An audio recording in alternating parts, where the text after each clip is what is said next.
Hey guys, Zakh here, and welcome to a game called Godus. Now, if you don't already know, Godus is a game in development by Peter Molyneux and 22 Cans. Peter Molyneux, the guy who created Populous and Black and White, and it's supposed to be the regenesis of the God game.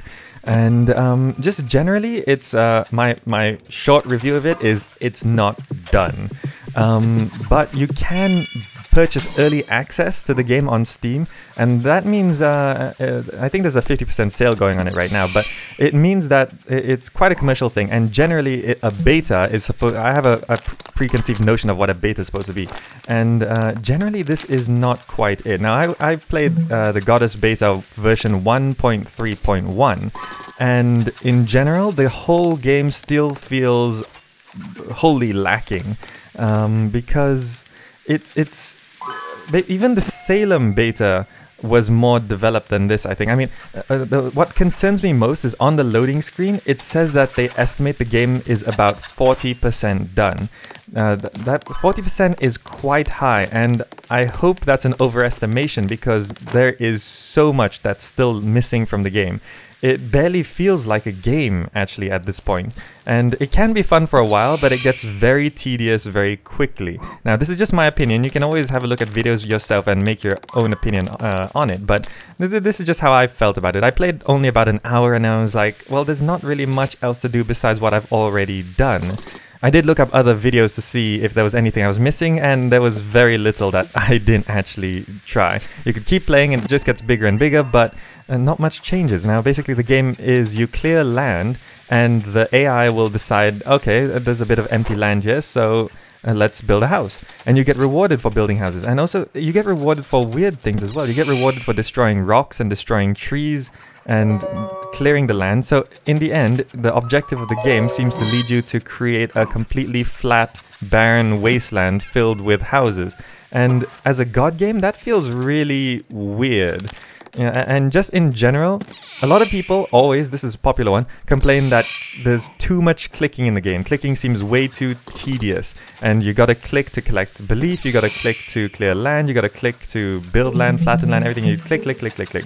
And it's not so much that so much clicking is bad. They always say, oh, have you got arthritis from playing Godus yet? And it's not that. I mean, StarCraft has a lot more clicking than Godus. But I think in Godus, it feels like there's a lot of clicking because there's actually just not that much to do. You're doing the same thing again and again and again, and it's not really leading to great results. I mean, the first hour is fine and you start to see things change quite a bit, but then after that, not much, and that's a content thing, so I don't want to complain about that too much.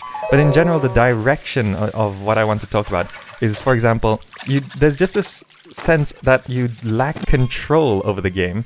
I would actually prefer if they went to a direction like Populous or Age of Empires and then worked backwards to make it more like a god game, whereas this, it seems like they want to keep the player's hands off of direct control, but that leads you to not being able to actually do that much. By the way, I should mention the art style. The reason why I mentioned Age of Empires is because the art style really reminds me of what they did with Age of Empires Online, where I understand why they did this. I know a lot of people wanted a more realistic art style or a Populous-directed art style, but they wanted to go for a slightly more light-hearted look. And to get light-hearted, you have to go a little bit cartoony, which is why the art direction for Age of Empires Online I actually agree with, because Age of Empires was a very cartoony game. If they made it gritty and realistic, the whole concept of a villager carrying a giant piece of meat would have looked really weird. So the cartoony direction is fine, but one thing that it just doesn't jive with me, it's the card system.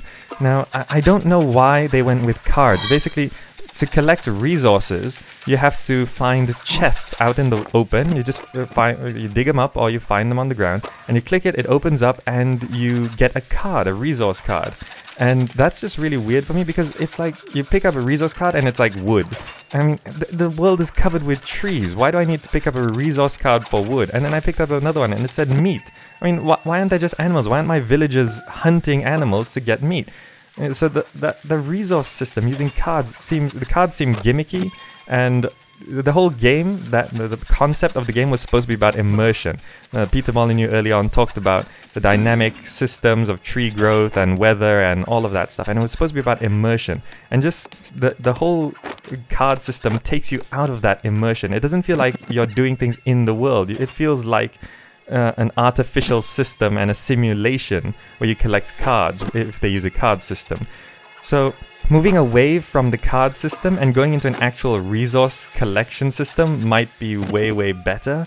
You know, like even in Populous, when you wanted to build a house in Populous, in Populous 3 anyway, they had to go out, cut down a tree, bring the wood back, and they built a house. Here, you just clear land, and they say, okay, I'm gonna build a house here, and then they just build a house out of thin air, and the trees are just clicked away by you to clear land. It's really weird. And another thing I want to talk about is, since we're on the card topic, the UI, the user interface of the game. It's another thing that takes away. I mean, I hope this is in development and they plan to go away from this, but one thing that Peter Molyneux himself has talked about before is in Black and White, right?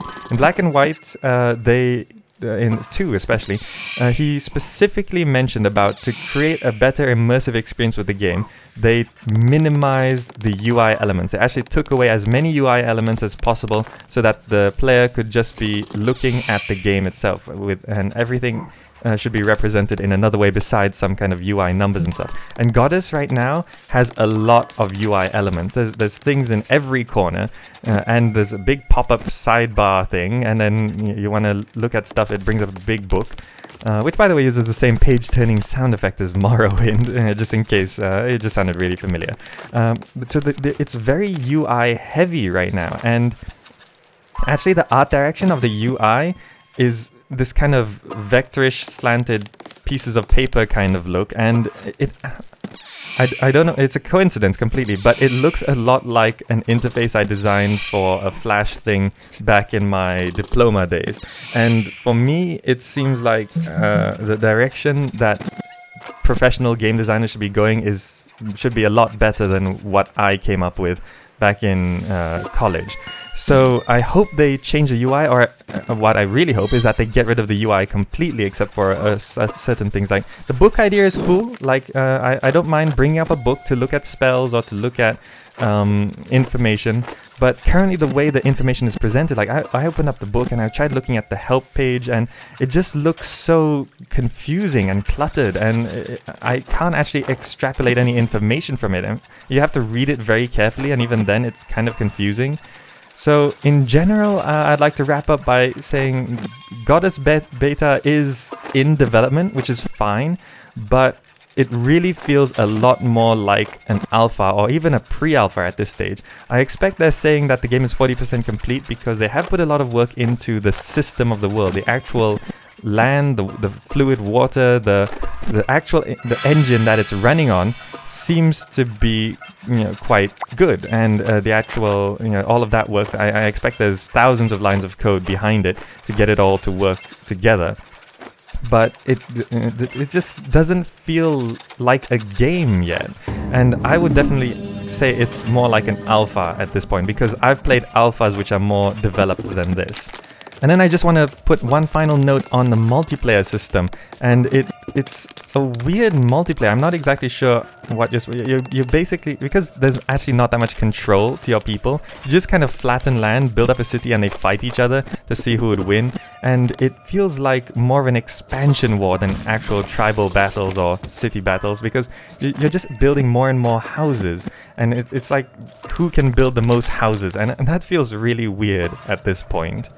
Alright, so that's basically my opinion on Godus right now. If they ever make a big update that changes the game significantly, please do let me know, because I have high hopes for Godus, but I know from previous experiences not to expect too much out of a game in case you get disappointed. But I really do hope that Godus turns out to be something amazing. Alright, so that's my general impression of Godus. Please do let me know what you think in the comment section down below. Thanks so much for watching, and I'll see you in the next video.